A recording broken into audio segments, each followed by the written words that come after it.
Allô tout le monde, bienvenue dans une nouvelle vidéo. Aujourd'hui, je réponds à une demande spéciale. D'habitude, je fais plus comme des vlogs pis tout, mais là, j'ai reçu un commentaire sur une vidéo qui me demandait comment je prenais mes notes pour l'université puis comment je les organisais.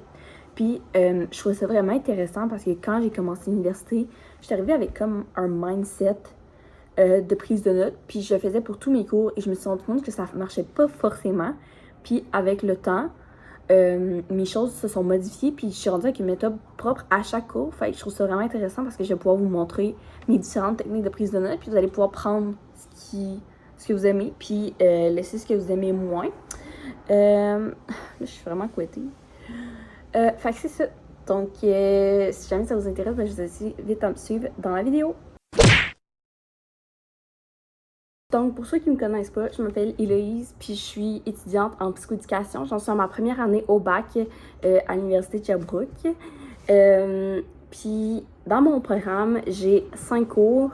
J'ai évaluation psychoéducative, introduction à la profession, fait que c'est comme un peu plus un cours d'histoire. J'ai un cours d'approche scientifique, fait que c'est mon cours de méthodologie. J'ai un cours d'attitude professionnelle qui est un stage. Et j'ai un cours qui va commencer plus en novembre. Je ne l'ai pas encore tout à fait eu. Mais c'est 197, c'est un cours d'identité professionnelle. Fait que celui-là, je ne saurais pas trop vous dire en quoi ça consiste parce que je ne l'ai pas encore eu. Mon cours 190, dans le fond, mon introduction à la profession, je l'ai jusqu'à 2 fois par semaine. Puis des fois, je vais l'avoir 3 fois par semaine. C'est pas encore arrivé pour l'instant, mais c'est un cours qui vient assez souvent. Parce que c'est un cours de 5 crédits, mais sur une session. J'ai d'autres cours de 5 crédits, mais eux, ils s'étirent plus sur toute l'année. J'ai des cours qui sont annualisés, donc ils viennent une fois par semaine, mais je les ai jusqu'en mars. Fait que c'est ça, j'ai un peu des cours très différents dans la structure par rapport à d'autres. Donc, c'est ça. Donc, je pensais commencer par vous montrer comment je m'organise avec mon agenda. Moi, je me suis pas cassé la tête, j'ai pris l'agenda de l'université parce qu'il est gratuit. Par contre, cette année, il y a eu une petite erreur d'impression. Fait que le mois de septembre, genre la fin du mois, était au début du mois. Genre là, à partir du 25 septembre, c'est au début du mois. Mais là, je suis rendue en octobre et c'est revenu bien correct. Fait que voilà. Comment j'organise mon agenda? Je vais prendre exemple sur, mettons, la semaine passée. Je vais écrire tous mes cours ou les heures. Fait que ça, c'est de base, ça va de soi. Mais je vais aussi écrire mon local parce que des fois, tu as la place d'ouvrir mon ciel, je fais juste checker pour le lendemain c'est quoi le local. Mais ça revient souvent au même. Il y a rarement des changements parce qu'on est une cohorte de 90 élèves. Fait qu'on a comme pas le choix d'être dans un auditorium. Fait que c'est rare que ça va venir changer. Après ça, comment j'organise la notation pour les devoirs? Dans le fond, il y a comme une petite place de notes en dessous. Fait que je vais venir le séparer par jour. Puis je vais venir écrire les devoirs de chaque jour pour le lendemain en dessous. Fait que, mettons, ici, ça, c'est les devoirs qui étaient pour le mardi. Ceux-là du lundi, j'ai écrit dans la journée du dimanche. Fait que là, mettons, ça, tu sais, vu que j'avais dit que c'était décalé, ici, c'est jeudi, vendredi de la semaine d'avant. Fait que là, mettons, ici, dans le samedi, j'écris les devoirs du jeudi qui sont pour le vendredi. Puis dans le dimanche, j'écris les devoirs qui sont pour le lundi. Fait que là, je les avais écrits ici. Ici, j'ai écrit les devoirs qui sont pour le mardi. Le mardi, j'ai écrit les devoirs qui sont pour le mercredi. Puis le mercredi, j'ai écrit les devoirs qui sont pour le jeudi. Fait que, tu sais, tout comme ça est écrit comme ça. Puis, je viens de souligner selon le cours que c'est pour pas me mêler. Puis, après ça, je viens cocher quand c'est fait. Fait que c'est vraiment simple. Au final, ça devient comme une to-do list. Mais j'écris toujours un peu d'avance comme pour pas arriver le jour même puis genre, shit, j'avais ça à faire. Fait que je m'écris ça de cette manière-là. Quand j'ai des fériés puis tout, je barre la journée de même, rien de plus compliqué. Puis des fois, j'ai des choses personnelles puis j'ai des écrit quand même dedans. Fait que, mettons, vendredi, j'ai un rendez-vous chez le vétérinaire pour Clovette. Ça va être son premier examen de routine. Fait que je l'écris dedans pour comme en avoir un visuel. C'est sûr que sur mon téléphone, j'écris aussi ces affaires-là. Sauf que c'est pas une horaire de semaine, c'est jour par jour. Fait que des fois, j'ai comme pas une vue d'ensemble. Fait que j'aime bien avoir ça. Aussi, les journées que j'ai des examens, comme la semaine prochaine, j'ai un gros examen. Je vais venir l'écrire en haut de la journée. Fait que ça pop un peu plus que si j'avais écrit ici, mais j'ai quand même écrit, tu sais, examen 1. J'avais quand même écrit, mais j'aime mieux l'avoir en haut. Fait que ça m'attire un peu plus l'œil puis qui dit, hey fille, t'as un examen. Souvent aussi, moi, je fais mes examens au service adapté, fait que je vais avoir mes petites informations d'écran dessus sur à quoi j'ai droit, il est où le local des services adaptés, des choses comme ça. Fait que c'est pas mal ça pour l'organisation de mon agenda. Pour vrai, je me suis pas compliqué la tête. J'ai pris l'agenda de l'université, mais avec un autre agenda aussi, ça fonctionnerait. Je sais qu'il y en a qui sont plus en journée longue. Fait que, tu sais, quand j'avais essayé ça, moi, ce que je faisais, c'est que je séparais. Fait que d'un bord, il y avait mon horaire, de l'autre bord, il y avait les devoirs à faire. Puis, au cégep, c'était aussi en journée longue comme ça. Fait que je faisais la même chose. J'écrivais mes affaires, mon horaire. Puis, dans le bas, dans la partie note, j'écrivais mes devoirs. Puis, je sais qu'il y a d'autres agendas à vendre qui sont en manière verticale. Fait que je fais sûrement la même affaire. À partir de 8-9 heures, j'ai plus grand chose à faire le soir. Fait que j'écrirais mes devoirs là. Mais ça, c'est ma façon propre à moi. Tu sais, il y en a, je sais qui aiment mieux se faire une liste ailleurs, un post-it, n'importe quoi. C'est des idées très valides aussi. Là. Je vais vraiment dire ce qui s'applique à moi puis qu'est-ce qui fonctionne pour moi. Ça se peut que ça ne fonctionne pas pour vous. Puis aussi, j'ai l'ouverture. Si vous voulez me dire comment que vous le faites, ça peut être une meilleure technique. Puis écrivez-moi là, gênez-vous pas. Puis ça va me faire plaisir de vous lire là-dessus puis d'essayer justement cette technique-là. Pour mon organisation dans mes cours maintenant. Chaque cours, je vais avoir un diotang comme ça. J'ai 5 cours, fait que j'ai 5 diotangs comme ça. Je vais l'avoir identifié au cours de même. J'étais bien craquée pour cette session-là. Je le fais, mais ça veut pas dire que ça va être toujours fait de même. Mais je vais au moins essayer d'identifier parce que des fois, je me mêle. Fait que chaque cours a son diotang. Puis, dans le diotang, j'ai un cahier de notes de même lousse que je vais venir prendre mes notes de cours dedans comme ça. Fait que ça, c'est toujours comme ça. C'est comme un petit package deal que je prends puis que j'amène en classe. Fait que ça, je mets toujours ça dans mon sac à dos selon le cours que j'ai dans la journée. Moi, dans mes cours, vous avez sûrement vu dans l'agenda aussi, j'ai une couleur par cours. Mettons, le fondement, introduction à la psychoéducation, c'est rose. La métaux, c'est mauve. Mon cours sur l'évaluation psychoéducative, c'est bleu. Tu sais, chaque cours a vraiment sa couleur. Fait que souvent, c'est ça que je vais essayer d'aller chercher dans les diotangs. Fait que, mettons, ça, c'est identité professionnelle. Le cours, il est jaune, fait que j'ai pris le cahier vert parce que c'était comme un peu plus proche avec le doré. Format, c'est bleu. Approche scientifique, c'est mauve. Puis, il m'en manque un que j'ai dû laisser dans mon sac d'école. C'est celui-là de stage, qui est vert. Fait que celui-là, le diotang, il est plus turquoise. Fait que, voilà pour ça. Quand que je vais prendre mes notes de cours, moi, je vais papier. Je sais qu'il y en a beaucoup qui vont ouvrir le PowerPoint. Les profs déposent souvent, très très souvent, le PowerPoint. Sinon, n'hésitez pas à le demander à vos profs. Nous, c'est une demande qu'on a faite à une de nos profs parce qu'elle ne faisait pas avant le cours, mais il y en a beaucoup qui font ça. Donc, on prend le PowerPoint, puis on l'ouvre en PDF. Fait que souvent, on va pouvoir venir noter des choses à côté de la diapositive. Ça économise du temps sur la prise de notes, sauf que moi, j'ai l'impression de ne pas porter assez attention à ce que dans la diapositive et plus attention à ce que la prof dit. Parce que ce que je vais faire, c'est que je vais ouvrir mon ordinateur à côté. Je vais ouvrir le PowerPoint parce que souvent, ça arrive que la prof va plus vite que moi. Puis après ça, je vais prendre tout en note ce que la prof dit et ce qu'il y a dans la diapo. Puis je vais un peu l'organiser. Fait que, mettons, en haut, ce que je fais quand j'organise mes notes de cours, je vais écrire le cours. Fait que, mettons, ça, c'est le cours 1. Après ça, je vais écrire souvent le titre du cours, mais celui-là, il n'y avait pas de titre. Puis après ça, je vais souvent même. Fait que, mettons, j'écris mettons, la notion. Puis après ça, je vais faire comme un petit alinéa. Puis je vais venir écrire mes affaires. Fait que donc, ça fait une certaine structure. S'il y a des concepts reliés, je vais venir faire des flèches comme ça pour garder une certaine structure. Dire comme, hey, ça, c'est dans le même concept. Quand il y a des schémas même, je prends le temps de les dessiner quand même. Puis si c'est comme une petite parenthèse, il y a la prof qui n'est pas forcément à l'étude, mais qui est vraiment intéressante à savoir, je vais venir faire une petite étoile comme ça, puis écrire, ça mettons ici, c'est une recommandation c'est une statistique de l'OPPQ, fait que l'ordre des psychoéducatrices du Québec, fait que, c'était un peu plus de même. Sinon, quand il y a beaucoup de concepts reliés à un truc, je vais pas forcément faire des flèches à chaque chose, je vais juste venir souligner comme ça, puis après ça, je vais venir souligner. Mettons ici, c'était les années que, mettons, la Val-du-Lac a fonctionné pour telle affaire. Fait que là, je viens écrire comme ça. Même chose ici, tu sais, j'ai pas fait beaucoup de flèches, j'ai vraiment souligné les concepts qui sont en lien avec le premier concept. Parce que sinon, je vais vous montrer, tu sais, des fois, quand je pars puis je fais des flèches, là, ça devient assez bordélique de même. Tu vois, mettons, il y avait du texte, mais là, j'ai essayé de faire descendre la flèche le plus possible, puis ça descend sur le côté, puis là, ça devient comme assez intense. quand que je me mets à mettre des flèches partout. Si on le voit ici, là, il y a des flèches partout, puis je trouve ça un petit peu too much.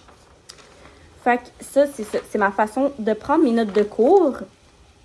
Ça va rarement varier pour ça parce que c'est ma façon qui fonctionne le mieux. Fait que je prends toujours mes notes un peu plus structurées comme ça.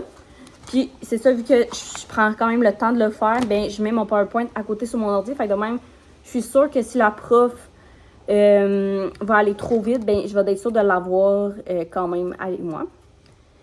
Une fois qu'on a ça, des fois les profs ils remettent des papiers. Fait que j'ai 2 pochettes d'accordéon. J'en ai une comme ça. Ça, c'est ma pochette accordéon de classe.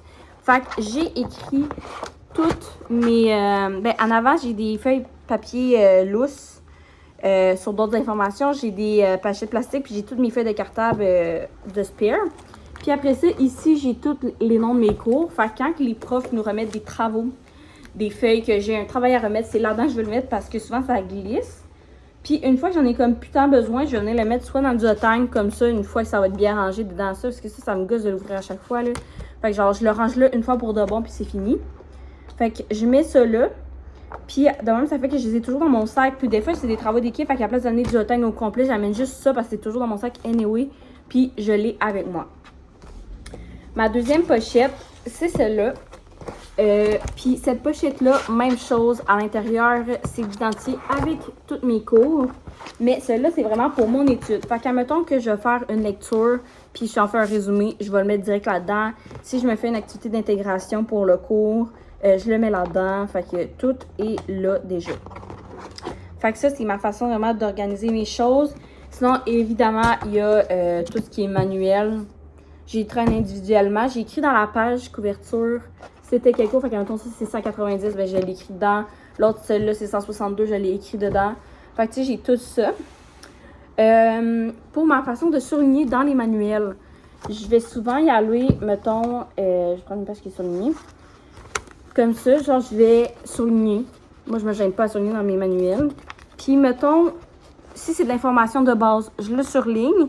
Puis, si c'est, mettons, une définition ou une sous-catégorie, mettons, qui disent voici les 2 concepts, ben, je vais surligner 2 concepts. Puis après ça, je vais souligner les 2 concepts pour que je comprenne que ça vient ensemble. Fait qu'un peu la même chose que dans mes notes de cours, mais ça va vraiment venir comme me montrer que tout est ensemble. Fait que, mettons, ici, il y avait des parties, fait que je les ai soulignées pour juste que ça clash un petit peu plus dans mon œil, puis que je vais, OK, 1, 2, 3, 4. C'était les 4 concepts qui étaient liés à ça, là. Fait que c'est personnel. Il y en a qui trouvent que ça se voit pas, il y en a qui trouvent ça mal propre que ce soit souligné, mais c'est vraiment ma façon de le voir. Maintenant, je passe à mes techniques d'étude. Pour étudier, comme j'ai dit au début, j'avais toute la même méthode. Puis après ça, je me suis rendu compte que ça a vraiment changé selon le cours parce qu'il y a des structures de cours que ça fonctionnait vraiment pas. Il y en a d'autres que je me suis rendu compte que je faisais trop de travail pour rien parce que ça revenait au même. Fait que j'ai vraiment décidé de changer. Puis je vais vous présenter chaque cours. Fait que comme ça, vous allez voir qu'est-ce qui est le mieux pour vous, qu'est-ce qui colle pas avec vous. Puis ça peut donner des différentes idées parce qu'il y a des choses que j'aurais jamais faites avant puis que je le fais depuis que ce cours-là me le montre de même. Fait que ça l'a vraiment aidé.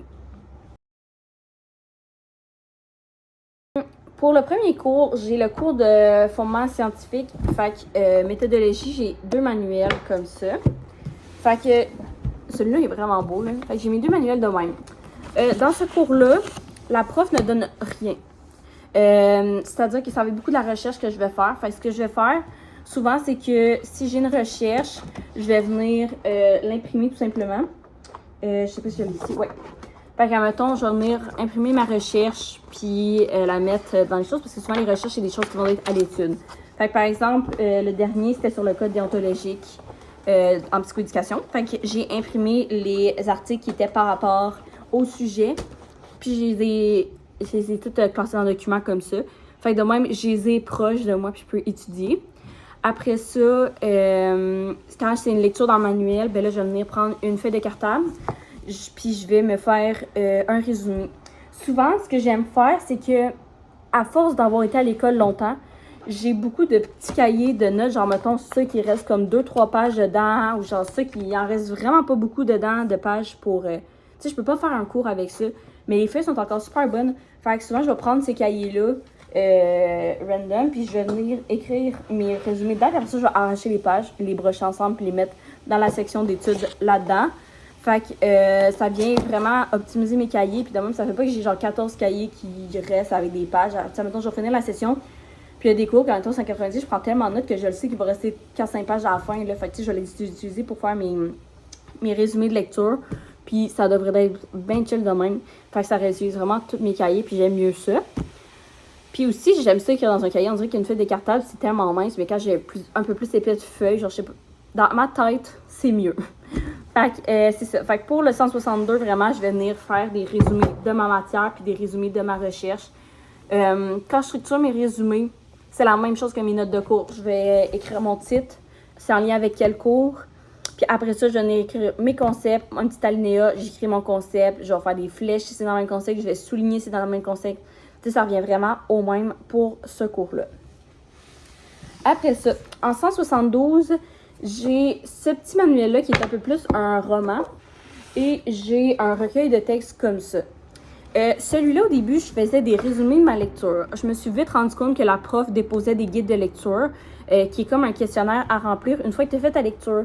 Puis c'était vraiment concis parce que tu voyais que ça allait vraiment cibler les grands contextes qu'elle voulait qu'on retienne de la lecture. Fait que j'ai arrêté de faire mes résumés. Donc pour ce cours-là, je fais pas de résumé. Je fais ma lecture. Après ça, je vais venir ouvrir mon guide de lecture puis je vais venir répondre aux questions selon les concepts là-dedans. Puis là, je vais vraiment prendre le temps de définir. Fait que ça, mettons que ici, j'ai une notion, ça me dit c'est quoi la notion de convenance? Bien, je vais l'écrire. Puis après ça, souvent, si je vois que ça touche pas, mettons là, dans la notion de convenance, il y a le potentiel adaptatif puis le potentiel expérientiel. Bien, je vais venir définir ces autres petits concepts-là en dessous, en petite étoile. Pour, bien, je dis en petite étoile, je vais faire vraiment comme une petite étoile dans le coin, puis je vais dire pas de PEX, puis je vais venir écrire les affaires. Là, je dis ça pas de manière à ce que vous compreniez la notion, mais à ce que vous compreniez comment je structure. Fait que tu sais, je vais venir écrire les sous-notions dedans la question, juste pour être sûr de les avoir quand je vais étudier.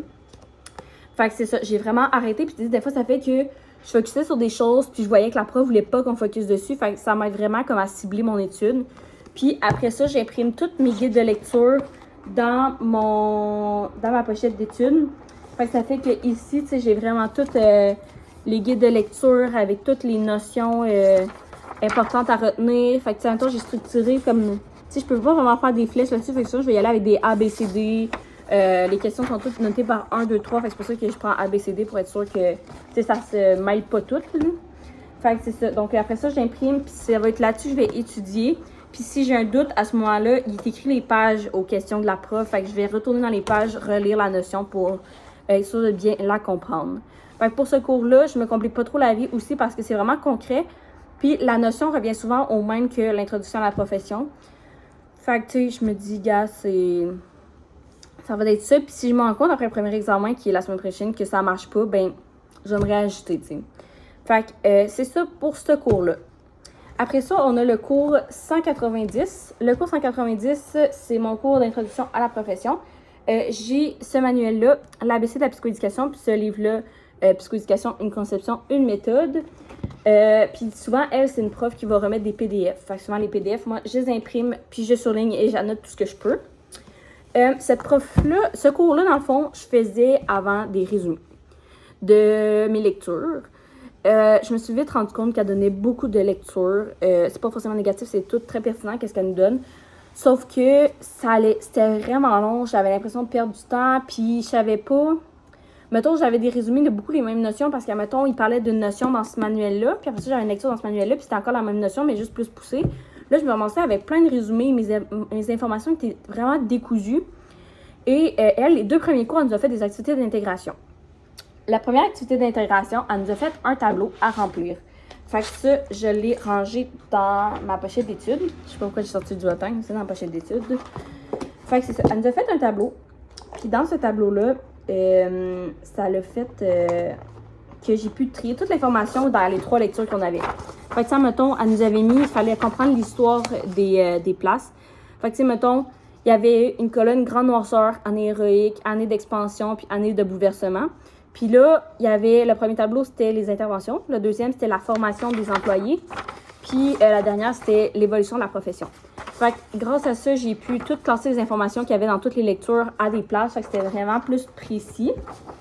Puis, au deuxième cours, la prof nous a fait une activité d'intégration qui était des vignettes cliniques. Fait que j'avais des histoires. Puis là, c'était ce cours-là, on avait vu les perspectives théoriques. Fait que tu sais, je devais les associer à quel auteur c'était quoi la théorie par rapport à ça. Après ça, il fallait que je dise c'était quoi l'impact de cette théorie-là sur la profession de la psychoéducation. Puis après ça, comment que la théorie s'applique à la vignette clinique. Fait que moi, j'ai gardé la partie auteur, théorie, puis impact sur la profession. Je l'ai remis dans un autre document, puis j'ai imprimé ça pour mon étude. Fait qu'à partir de là, je me suis rendu compte que ces activités d'intégration, ils aidaient vraiment plus à trier mon information que de faire des résumés de chaque lecture que je faisais pour ce cours-là. Fait que j'ai arrêté de faire des résumés pour ce cours-là aussi. Ce que j'ai fait à la place, c'est, vu qu'ils ne redonnaient pas d'autres activités d'intégration, je me faisais les miennes. Fait que, mettons, j'ouvrais mes notes de cours, qui étaient déjà plus classées que mes lectures, qui étaient un peu décousues. Puis, j'allais me le résumer en tableau. Fait que, mettons, il y a un moment donné qu'il fallait évaluer les bons coups, les mauvais coups de l'internat. Fait que je me suis fait un tableau bons coups, mauvais coups, puis j'ai tout écrit mes affaires que j'avais en tête. Mettons, il y avait un moment donné, c'était toutes les approches, toutes les méthodes d'intervention. Fait que là, j'ai fait un tableau, j'ai écrit toutes les méthodes d'intervention d'un bord, puis de l'autre bord, je me suis mis des exemples. Fait que, tu sais, je suis vraiment allée construire des tableaux comme ça pour vraiment classer l'information qui était éparpillée dans toutes mes lectures. Puis, vraiment, à partir du cours, je trouvais qu'elle expliquait tellement bien que je me faisais un résumé à partir de mes notes de cours. Puis là, je trouvais ça vraiment plus structuré. Fait que pour ce cours-là, c'est ma méthode. Fait que, vous avez vu, les 2 premiers cours, je me prépare avant le cours. Celui-là, j'étudie après le cours. Fait que, tu sais, 2 méthodes très, très différentes, mais qui fonctionnent super bien pour ce cours-là. Après ça, mon cours de stage, dans le fond, moi, je me suis fait créditer mon stage parce que j'ai un DEC en éducation à l'enfance. Puis le premier, c'était un contact client, le premier stage. Fait que, tu sais, il commençait du mois d'octobre jusqu'au mois de mars. Dans le fond, moi, j'ai commencé cette semaine, j'ai fait hier. Puis, dans le fond, c'est ça, ce cours-là, il n'y a pas vraiment de choses à préparer. Parce que c'est vraiment plus des cercles de discussion. Puis, il y a un petit peu de théorie. Fait que, tu sais, pour mon stage, j'ai ce manuel-là qui est Jeune en difficulté. Fait que ça, je me suis pas compliqué la vie. Je fais mes lectures, je me fais un résumé, ça s'arrête là. Par contre, il y a des choses à faire comme des travaux, comme les journaux de bord qu'il va falloir faire. On a une présentation orale qui s'en vient sur les schèmes relationnels. Fait que moi, ce que je fais, c'est que mon équipe à moi, on a l'empathie. Fait que j'ai fait ma présentation orale à partir de ça. Fait que même chose, j'ai lu sur le schème, je me suis fait un résumé, puis après ça, on l'a structuré en présentation orale. Fait que tu sais, je reste ce cours-là, j'ai pas tant de méthodes à part mes résumés parce que il manque pas beaucoup de travail. C'est beaucoup de la présence sur nos heures de stage, puis toutes des notes qu'on fait. Fait que c'est plus là-dedans. Fait que tu sais, même chose, ce cours-là, j'ai mon diathème, puis j'ai mon cahier de notes, puis c'est là-dedans que je vais prendre mes notes cliniques. Mais c'est ça s'arrête là parce qu'on vient juste de commencer le stage. Fait que tu sais, j'ai pas tant de base pour dire comment je m'organise pour mon stage, puis en même temps, c'est vraiment plus de l'expérience qu'on va acquérir. Fait que tu sais, il faut que j'essaie des choses, puis justement que je me trompe. Fait que tu sais, peut-être que dans une autre vidéo, je pourrais vous revenir sur comment je m'organise en stage. Si jamais ça vous intéresse, vous me direz en commentaire, puis je pourrais vous dire ça. Puis mon dernier cours, c'est le 197 qui est l'identité professionnelle. Puis je ne l'ai pas encore eu, mais de ce que je comprends, c'est un cours qui se donne à la fabrique. La fabrique, c'est un local où il y a plein de matériel de construction, des imprimantes 3D, des trucs de couture, puis tout. Fait que je me dis, est-ce que c'est là qu'on va fabriquer genre du matériel pédagogique ou je sais pas. Fait que ça non plus, je sais pas encore comment que ça va être. Aussi, par rapport à mon organisation de cours, tu sais, j'ai mis du time, mais j'ai aussi des cartables. Fait qu'à la fin, je vais prendre le temps d'aller vous montrer. Quand un cours termine, je vais prendre toutes mes guides d'études, toutes mes notes de cours, puis je vais entreclasser ça. Fait que, maintenant, je vais vous mettre les notes de cours 1, mon guide d'études cours 1, notes de cours 2, guide d'études cours 2. Tu sais, toutes ces affaires-là, ben, guide d'études, genre, peu importe si c'est un résumé de la lecture, si c'est une activité d'intégration, si c'est un guide de lecture que la prof nous a donné, tu sais, je vais vraiment comme classer ça par cours. Fait que même tout est dans l'ordre de matière. Puis je vais aller le ranger dans ma bibliothèque où j'ai déjà toutes mes notions. Puis dans ma bibliothèque, je vais aller vous montrer comment c'est organisé. Allô, crevette? Fait que tu sais, j'ai ma bibliothèque de livres, puis en bas, c'est mes deux rangées réservées comme au manuel. C'est vraiment pas super bien rangé, mais tu sais, c'est ça qui est ça. Fait que mettons, ici, j'ai vraiment plus ma section santé-sécurité de l'enfant. J'ai, ici, c'est comme ça commence mon développement. Ici, c'est mon cartable, mon gros cartable de développement. Là, genre, il jam-pack, là, mais j'ai beaucoup de choses. Sinon, après ça, quand on s'en va ici, c'est plus le processus éducatif, des outils d'intervention, tout ça. Après ça, ici, c'est des affaires de planification d'activités. Puis les guides de la profession, tout ce qui est les lois, puis tout dans le travail. Mes documents de stage, tout ça. Fait que tout est rangé là comme ça. Fait que tu sais, je me suis comme fait un dégradé des notions, si je peux dire ça de même. Fait que tu sais, tout est comme un peu interrelié. Fait que quand je termine un cours, je vais prendre la matière puis aller la ranger dans cette place-là. Je sais pas encore si je sépare mes choses d'éducation à l'enfance versus mes choses de psychoéducation. Mais je sais qu'il y a beaucoup de choses qui peuvent être interreliées. Fait que d'après moi, je pourrais tout ranger ça ensemble puis me faire un dégradé encore plus large, un éventail plus large de notions par rapport à chaque aspect de la profession. Fait que j'espère vraiment que cette vidéo-là vous aura été utile. J'espère que j'aurais pas été all over the place. Je sais que j'avais pas full de structure non plus pour l'expliquer parce que c'est tellement différent dans chaque cours. Mais je pense vraiment quand même que il y a des choses à prendre et à laisser pour tout le monde là-dedans. Fait que si jamais ça vous a plu, dites-moi qu'est-ce que vous avez aimé, dites-moi qu'est-ce que vous avez moins aimé, dites-moi si vous avez essayé de mes techniques, si vous m'en recommandez par rapport à ce que je fais, admettons que vous voyez une de mes techniques puis vous la faites plus évoluer ou quelque chose de même. N'hésitez pas à me le partager, ça va me faire plaisir de lire là-dessus. Sinon, c'est pas mal ça. Donc, je vous dis bye puis à la prochaine!